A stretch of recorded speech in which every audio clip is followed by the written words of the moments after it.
Hola, el día de hoy les voy a hacer un breve resumen del libro Amanecer de una nueva era del divulgador, espírita y medium brasileño Divaldo Pereira Franco. Es continuación del libro anterior que les hice el resumen también, que se llama Transición Planetaria. Debemos aclarar que ambos son trabajos narrados majestuosamente por un espíritu, el espíritu de Manuel Filomeno de Miranda, que es residente actual de una de las colonias espirituales que hay en Brasil. Así que sí, hay que dejar claro que son libros psicografiados, libros dictados por un espíritu, informaciones que nos llegan del más allá para ayudarnos en la comprensión de ese mundo invisible del que muchas veces somos ajenos. En este libro, Manuel Filomeno de Miranda continúa narrándonos las labores, las misiones espirituales de las cuales participa en beneficio de los encarnados acá en la Tierra. Específicamente su participación en un grupo de apoyo que llega a una casa espírita brasileña llamada Amor y Caridad. Para los que no están muy familiarizados con el tema, una casa espírita es un lugar donde se reúne la gente a estudiar la doctrina kardeciana, es decir, la doctrina espírita, a hacer oración, a recibir energía, les ayuda a sanar tanto su cuerpo como su alma. Son lugares de convivencia armoniosa y fraternal, de estudio, donde la regla general es la caridad y la ayuda al prójimo. Obviamente, siendo Brasil el lugar donde más ha proliferado esta doctrina, pues también es ahí donde existe la mayor cantidad de casas espíritas y de lugares que se dedican a este tipo de estudios, ¿no? Que son verdaderos santuarios de caridad y no solamente ayudan a los sufrientes vivos, sino que tienen como función también ayudar a los espíritus que están atorados en sus procesos. Es una labor maravillosa realmente la que hacen los compañeros espíritas. Y el noble espíritu de Manuel Filomeno de Miranda nos va llevando de la mano en este libro, compartiendo sus experiencias de qué fue lo que le tocó hacer para ayudar en este grupo tan peculiar, que también era un grupo dirigido por otro grande del espiritismo, otro espíritu muy conocido en Brasil, que es el doctor Becerra de Menezes, conocido como el médico de los pobres, un espíritu también muy noble y amoroso que lleva más de 100 años en servicio a la humanidad, en entrega de labor, ayudando desde la patria espiritual. La participación de estos dos espíritus hace que el libro cuente con un lenguaje por demás rico, denso en ocasiones, con muchas evocaciones de imágenes y paisajes maravillosos, así como con reflexiones muy profundas sobre el significado real y trascendente de las cosas, tanto de los que estamos en la tierra como de los que están allá del otro lado. Es un libro con una enseñanza profunda que te deja analizando cada uno de esos puntos que toca, pero con detenimiento, te deja pensando por horas, te deja maravillado, no sé qué otra palabra utilizar para describirlo. Y comienza con una pequeña descripción de la colonia espiritual donde habita Manuel Filomeno de Miranda, de cómo son los cielos, cómo son las estrellas, las construcciones, los jardines. Nos narra ese paraíso realmente en el que él vive, ¿no? Y nos cuenta también cómo fue que lo convocaron a participar en la siguiente misión, que era una misión que iba a ser amparada precisamente por el espíritu de nada más y nada menos que San Francisco de Asís. Nos cuenta cómo los convocan a ellos a un auditorio, a una reunión donde les van a informar de qué se trata la misión, y ahí es donde él se materializa, porque él ya tiene esa facultad. Él viene de los mundos felices, él por su evolución espiritual logró estar ya viviendo en un mundo feliz, pero sigue asistiendo y ayudando a las labores de servicio a la tierra. Entonces se materializa ahí delante de ellos y empieza a contarles de lo que va la misión y les invita a seguir participando con el mismo fervor que él tiene hacia el Maestro Jesús, ¿no? Siendo ejemplo de humildad y de caridad. En esta parte donde les dicen de lo que va la misión, se habla mucho de lo que está sucediendo en la Tierra, del por qué es necesaria esta colaboración, esta intervención de ellos ahora más que nunca, por los momentos de transición que está viviendo el planeta, que estamos pasando de un mundo de expiación y de dolor a un mundo de regeneración. Estos momentos están avivando o enardeciendo o empujando de alguna manera a las fuerzas opuestas al amor a atacar con más decisión. Es decir, los espíritus infelices, los más atormentados, los que están atorados, bueno, muchos de ellos, no todos, claro, pero se han vuelto enemigos del amor, enemigos de los servidores de la luz, de los seguidores del Maestro Jesús y por supuesto también enemigos de los espíritas. Y están decididos a meterse y ocasionar problemas y conflictos donde quiera que los dejen, ¿no? Y si bien no pueden evitar que los cambios que se van a dar en el planeta se den, lo que sí pueden es entorpecer el proceso y retardarlo un poquito, ¿no? ¿Y cómo es que estos espíritus logran esto? Pues influenciando a los trabajadores de la luz, sobre todo a los que somos débiles o descuidados, o estamos desprevenidos, o somos flojos y no queremos trabajar, o les damos la ocasión de entrar e irrumpir en nuestras vidas, ¿no? A este proceso los espíritas le llaman obsesión. Otras personas le llaman posesión, pero suena más feo, ¿no? Bueno, quedémonos con el término espírita, que es obsesión. Obsesando al que se deje prácticamente, es como estos seres, pues sí, de alguna manera seducidos por la oscuridad, están infiltrándose en las mentes de los trabajadores de la luz para impedir que todo avance como está planeado. Ellos dicen, los cambios van a suceder, claro que todo va a suceder como está predispuesto, porque la luz dispone de muchas herramientas para hacer que esto pase. Lo que sí logran es entorpecer las cosas o retrasarlas. Y ahí el espíritu de Manuel Filomeno de Miranda, expone con gran detalle unas disertaciones que hizo el doctor Becerra de Meneses al respecto, de cómo los grupos de trabajadores de la luz en la Tierra, sea cual sea su afiliación, su religión, su doctrina, pero que son trabajadores de la luz, empiezan con mucha energía, con toda la pila de querer entregar todo, y de repente la luz decaen en sus objetivos, decaen en sus metas y pueden llegar incluso a perderse, dicha la mala influencia que tienen estos espíritus que están ahí tratando de corromper, ¿no? Como un grupo armonioso que empieza de repente a trabajar bien y la flojera, la apatía, la crítica, la mentira se meten, el engaño, la traición y de repente derrumba todo. Hace mucho énfasis el doctor Becerra de Meneses aquí en que la poca fuerza de voluntad que poseemos los seres humanos encarnados para rechazar esos vicios de carácter que tenemos, que es lo que nos hace vulnerables, porque no es que la oscuridad o los demás de estos espíritus enojados vengan y nos obliguen a actuar mal y nos obliguen a hacer las cosas como ellos quieren. O sea, no, nosotros siempre tenemos el poder de decisión y el poder de decir, ¿sabes qué? Pues no, siempre gozamos de libre albedrío. Y hay que tenerlo eso muy en cuenta, ¿no? Se nos hace el llamado a fortalecer nuestra voluntad para no caer en tentación, y una buena herramienta para ello, pues, que nos recomiendan es precisamente la oración, el conectarnos con el Padre y el siempre estar encaminados a reforzarnos en el bien, a eliminar nuestros defectos y a ser cada día mejor persona. La petición a las fuerzas del bien que nos ayuden a resistir para no caer en tentación, que nos ayuden a ser cada día más dignos representantes del amor en cualquiera de los grupos que nos encontremos, ¿no? Sean espíritas, sea de alguna religión, sea lo que fuere. La fe, comenta el doctor Becerra de Meneses, una fe fuerte, una fe esclarecida, una fe motivada, ayuda para que superemos estos tiempos de oscuridad en la tierra, pero dice que sin duda las buenas virtudes del ser humano son las que son definitorias, son determinantes, son las que nos van a ayudar a salir adelante. De ahí que no importa que seas creyente o no creyente o que seas ateo, si tú tienes un comportamiento ético, moral, amoroso, caritativo con tus hermanos, eso es un escudo infalible para que las fuerzas del mal no se acerquen a ti.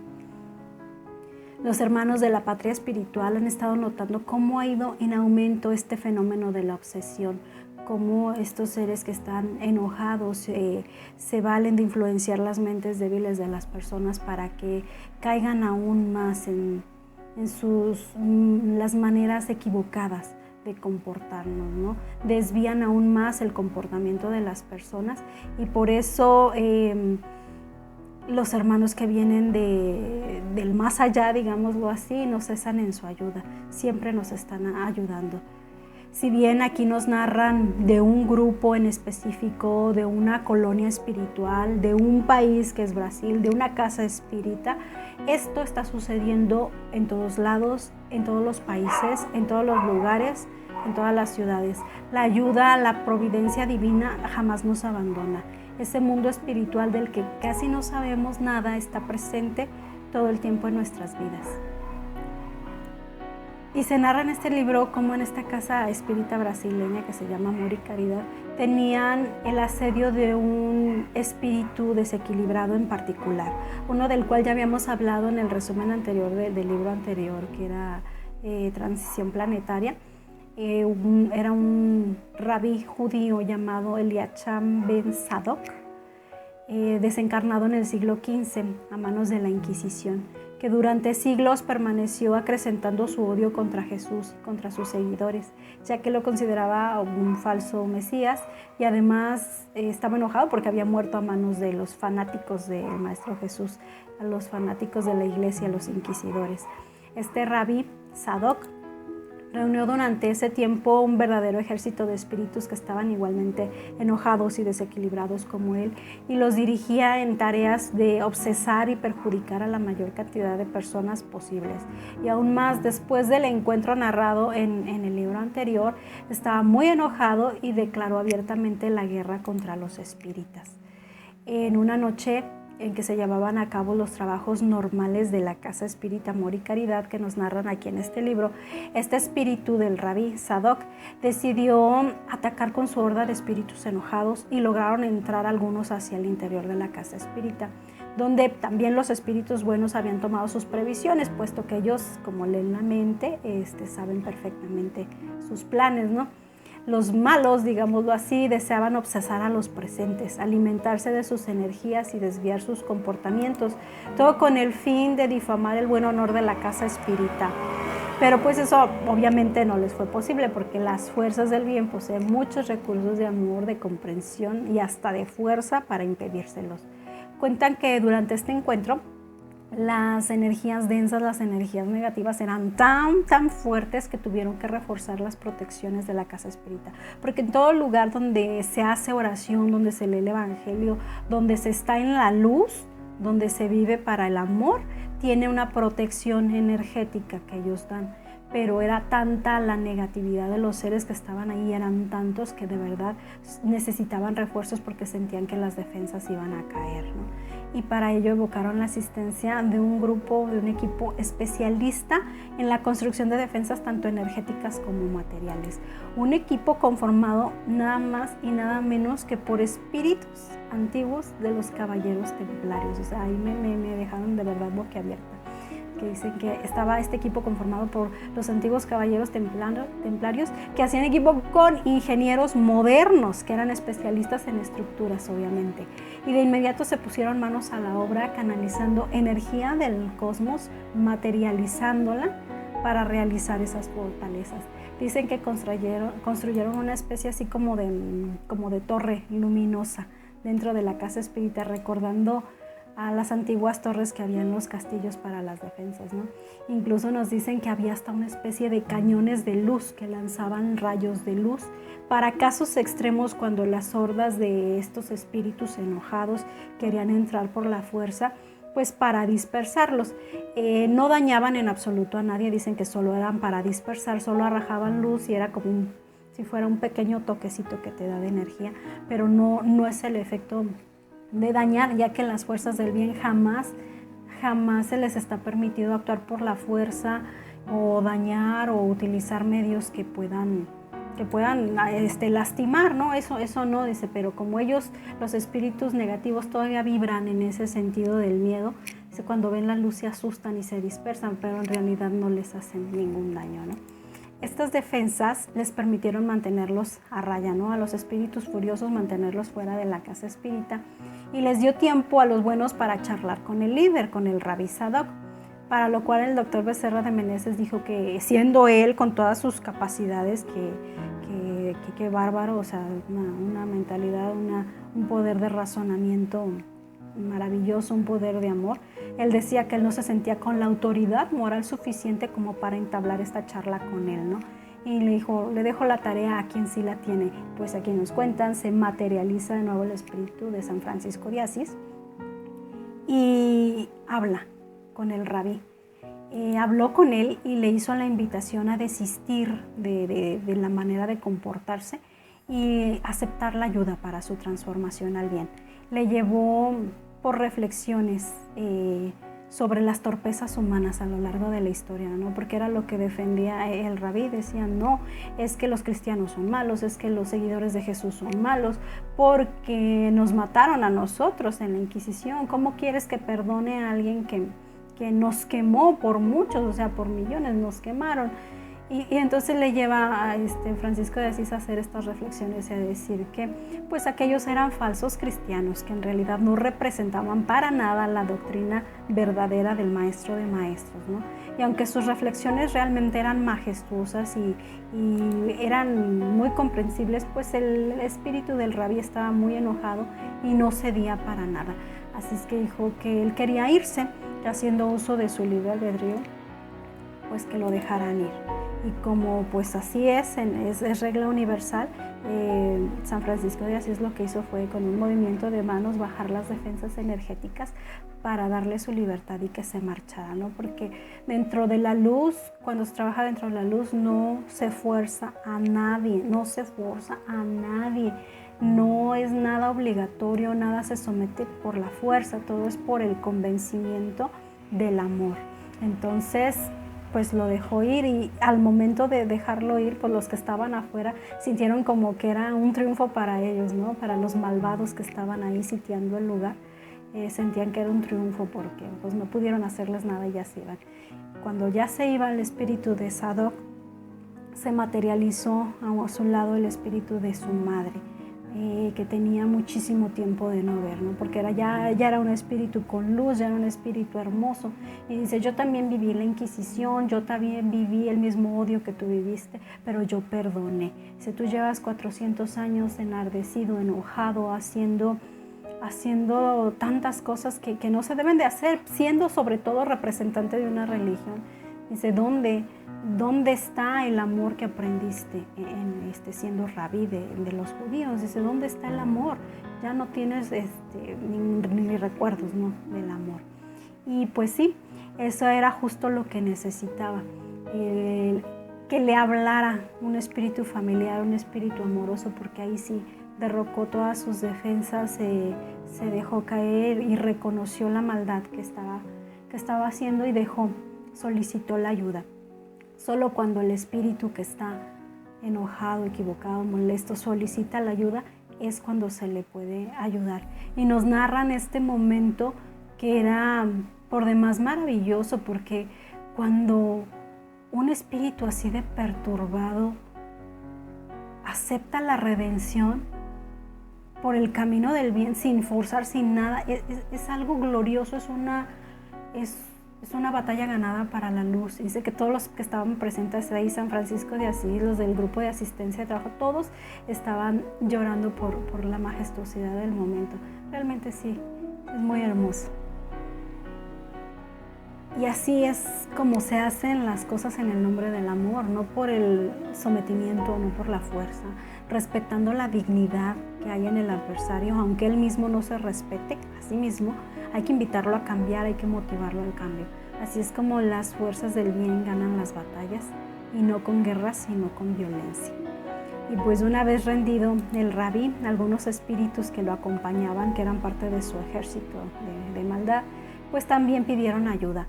Y otros, usando su libre albedrío, pues no, decidieron seguir por el camino de perdición que llevaban y se marcharon. Comentan que muchos de ellos ya ni siquiera tenían forma humana, porque cuando la mente persiste en las cuestiones negativas, en los pensamientos negativos, y se alimenta de esas energías, el periespíritu va cambiando y cambian su forma. Dicen que algunos ya parecían como si fueran perros o lobos o monstruos o animales, y es horrible, ¿no? Una existencia así donde ya ni ellos mismos reconocen su humanidad. Pero pues a todos les llegaría en su momento un tiempo de redención. Si no es ahorita, pues ya será después. Algo que me impresionó en esta parte de la narración es cuando hablan de las creaciones mentales precisamente. Nosotros no solemos darle demasiada importancia, pero aquí nos ponen de manifestación lo fuertes que son estas creaciones mentales, que si las pudiéramos ver con estos ojos, realmente sí nos impresionaríamos. Los pensamientos positivos crean una buena atmósfera, una psicoesfera, le llaman ellos, mientras que los negativos también son terribles, infectan nuestro ambiente al grado que existen equipos colaboradores de hermanos del más allá, de espíritus que vienen y se dedican a limpiar esas energías porque se pegan a las paredes, se pegan a los techos, se pegan a los pisos, en los edificios, incluso en las casas espíritas cuando hacen estos trabajos. La negatividad de todos esos espíritus que invadieron ahí se quedó pegada, se quedó plasmada y tenían que llevar equipos especiales a limpiar. ¿Para qué? Para que pudiera seguir trabajando en el ambiente de amor que necesita estar una casa espírita. Y la verdad eso es impresionante. Nosotros pues no lo vemos, pero a veces sí lo sentimos. Y otra cosa de las que me maravilló también de esta lectura son los ejemplos que narran de cómo ayudan a las personas durante el sueño astral. Por intermedio de sus guías espirituales, las personas al dormir se desprenden en astral y son conducidos a casas espíritas donde con toda formalidad son ayudados y nos hablan de varios casos al respecto, como es el caso de Martina. Les voy a contar el caso de Martina. Es un caso increíble. Era una chica guapísima que, según nos cuentan, asistió por primera vez a la casa espírita haciendo caso de una corazonada que le surgió en el momento en el que pasó por fuera y vio el letrero de la casa que decía Casa Espírita Amor y Caridad. Y nos hacen la aclaración que esa fue precisamente una inspiración de su guía espiritual, quien la llevó ahí con toda la intención para que recibiera ayuda, pues su vida estaba cayendo, iba en decadencia totalmente. Ella desde niña poseía una belleza extraordinaria y gracias a eso pues fue conducida por un camino de frivolidad, de riquezas materiales, de concursos de belleza y fama, que ahora en su madurez la habían llevado a venderse al mejor postor y a estar en las manos de un explotador del que se había enamorado, la había embarazado y ahora ella quería abortar. Entonces ella se sentía extenuada con la vida que llevaba, pero era lo único que conocía y no sabía qué más hacer, ¿no? Dentro de su dolor culpaba a su madre, ya muerta, ya fallecida, por haberla metido en ese mundo, porque fue la mamá la que la llevaba de concurso en concurso, la que la metió a ese mundo y la que no le enseñó los valores correctos, ¿no?, en la vida. La odiaba por no haberle enseñado un camino mejor y estaba sufriendo. Mientras ella estaba en la casa espírita escuchando al orador en turno, los compañeros del equipo de Manuel Filomeno de Miranda, del doctor Becerra y otros espíritus que estaban ahí para ayudar, la acompañaban en un recorrido mental de las imágenes, porque veían las imágenes que ella tenía, porque ella recorría su tragedia, su dolor, su historia, y pudieron ver también que traía un espíritu obsesor al lado, un espíritu enojado y colérico que la tenía hecha presa y decidieron ayudarla. Allí donde ella estaba orando en meditación se acercó el doctor Becerra, le aplicó energía, fluidos energéticos potentes, dicen, porque entre más amoroso sea el ser, sus fluidos energéticos son más sanos. Entonces le aplicó esta energía y le desprendió al ser oscuro que ella llevaba y dispuso que lo llevaran a atender a otra habitación, porque así es, o sea, le desprende el ser oscuro que lleva, pero no es así como que, maldito, vete al infierno. Pues no, cuando se trabaja para el amor se ayuda a ambos lados. También es un hermano que cayó, que está en decadencia y que está sufriendo y que necesita ayuda. Entonces se llevan al espíritu obsesor a otro lugar para brindarle esa ayuda y se quedan con la persona viva también para ayudarla. Ella, Martina, de inmediato sintió alivio, pues ya pudo reflexionar positivamente sobre su vida, porque esa es una característica muy típica de cuando alguien está obsesado, que los pensamientos son viciados, tus pensamientos no son tuyos, están influenciados siempre con la carga negativa del ser que traes pegado, pero en cuanto te quitan ese ser, te entra un poco de luz y puedes tener reflexiones más positivas, ¿no? Ella fue auxiliada en ese momento por un servidor ahí vivo, por una persona a la cual podía escuchar, y él la invitó a que siguiera asistiendo a las reuniones para ayudarla en su proceso, y ella aceptó. Más ahí no terminó la ayuda que se le brindó, ni para ella ni para el obsesor. Hablando del obsesor, como les comenté, se lo llevaron a otro lugar para ayudarlo, ¿no? Y platicaron con él. Pues él alegaba que estaba en su derecho de cobrar venganza, porque esa mujer tan hermosa y como la veían, pues dice, tendrá cara de ángel, pero es un demonio. Dice, ella fue mi esposa en otra vida y lo abandonó por un soldado francés recién llegado en épocas de la ocupación de Francia en Brasil. Y a causa del abandono murió uno de los hijos que ellos tenían, y luego él también se dejó morir, y como consecuencia también murió el segundo hijo. Así que según él, pues tenía derecho de ajustar cuentas con ella y quería que muriera, que pasara al otro lado para arreglar sus asuntos, ¿no? El doctor Becerra le explicó que las cosas en el universo pues no funcionaban así, que la justicia no se hacía por propia mano y que él tenía que perdonar para evolucionar. Pero pues el hombre pues no entendía mucho, ¿no? Seguía juzgando a Martina de libertina y que su conducta era reprochable. Más le hicieron ver que él mismo, con la obsesión de la que la estaba haciendo presa, se beneficiaba de esas energías insanas que ella liberaba al estar con uno o con otro hombre. Y eso no lo veía él veía las culpas de ella, el comportamiento de ella está mal, pero él se estaba alimentando de la energía insana que ella desprendía al tener esta conducta, ¿no? En fin, de alguna manera sí le hicieron ver que también él era responsable de la muerte de sus hijos y que no era nadie para juzgar, que no se debía juzgar. Después de ya muchos intentos, él aceptó perdonar y ser ayudado. Y cuando eso sucede, ellos lo que hacen es aplicarle esta energía, estos fluidos energéticos para dormirlo. Lo sedan, lo duermen y se lo llevan en una camilla, digamos así, que llegan enfermeros espirituales, se lo llevan en una camilla a una colonia espiritual donde después él va a despertar ya más tranquilo y va a recibir la ayuda que necesita para comenzar su rehabilitación y eventualmente una reencarnación que le permita saldar sus deudas, ¿no? En cuanto a Martina, horas después, cuando ella dormía, su guía espiritual la llevó en astral de regreso a la casa espírita, donde ya la esperaban para completar su terapia. Ahí fue confrontada con los porqués de su vida y con su realidad.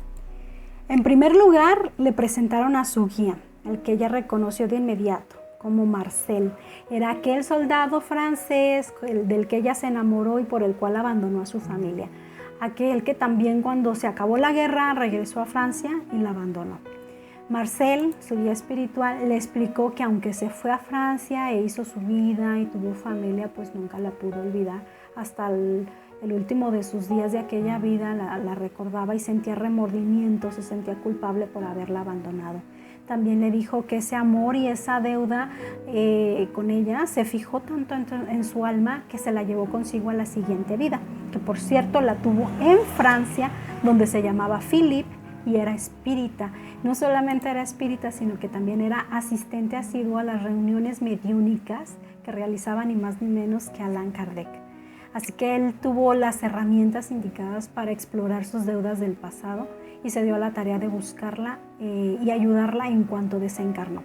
O sea, tuvo otra vida como Philippe, fue espírita, resolvió sus vidas, encontró los porqués, sus deudas, y cuando falleció, ella pasó al mundo espiritual, se dedicó a buscarla y a querer ayudarla y pagar esa cuestión que todavía tenía con ella, además de que sentía también amor por ella.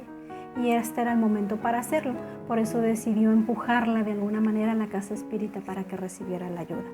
Le pidió perdón, ella obviamente lo perdonó, pero de inmediato porque resonaba aún el amor que sentía por él, así que lo perdonó. Pero todavía él tenía algo más que pedirle y quería pedirle que no abortara, pues el espíritu que iba a nacer como su hijo, era nada más y nada menos que su propia madre, quien arrepentida de haberla conducido por ese camino de perdición, pues quería recompensarle en amor, ¿no?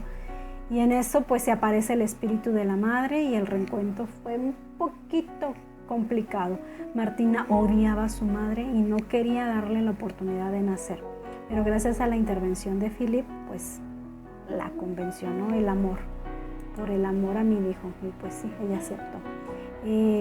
Realmente me dejó sin palabras este caso, porque es la maravilla de la reencarnación, de las oportunidades, como es la rueda de la vida.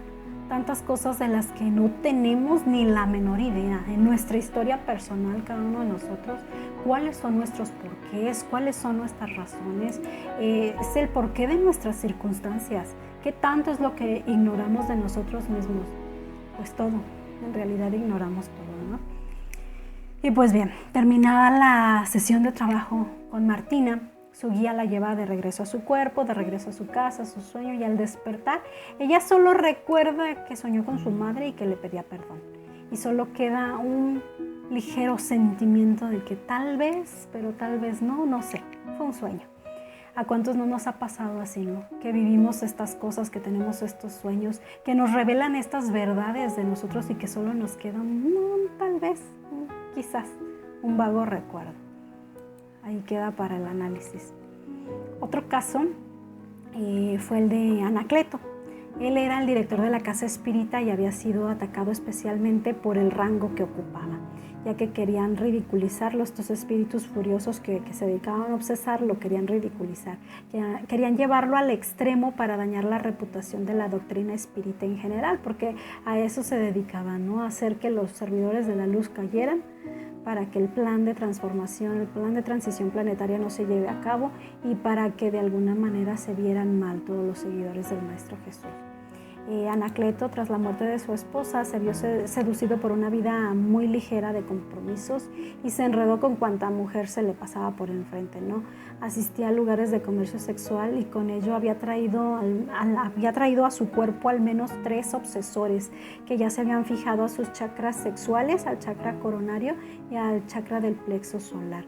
Estos obsesores dicen que ya ni siquiera tenían forma humana, sino que eran una especie de masa energética oscura, que estaban pegados a él, succionándole la vida prácticamente. A él le estuvieron ayudando también este grupo de espíritus en astral y le desprendieron los obsesores, 2 de ellos, el del chakra, de los chakras sexuales y del chakra del plexo solar, aunque le dejaron el del chakra corona. Y esto dicen que es para dejarle un mérito en su recuperación, que las fuerzas del bien siempre se preocupan por eso, no por hacerte la chamba y solucionarte la vida, sino por dejar que tú dignifiques a tu persona y que te cueste algo de trabajo. Y dices que de qué sirve que te solucionen la vida si tú no pones nada de ti, ¿no? Entonces el que logra recuperarse, pues le va a quedar ese sentimiento de valía, de decir lo logré, ¿no? Anacleto tenía que, por su propia mentalidad y fuerza, rechazar todos esos vicios que ya había cargado hacia su persona para que también lograra desprenderse esa energía. Y eventualmente lo hizo, retomó su camino como espírita, como ejemplo, y sus funciones como el director de la casa espírita que representaba.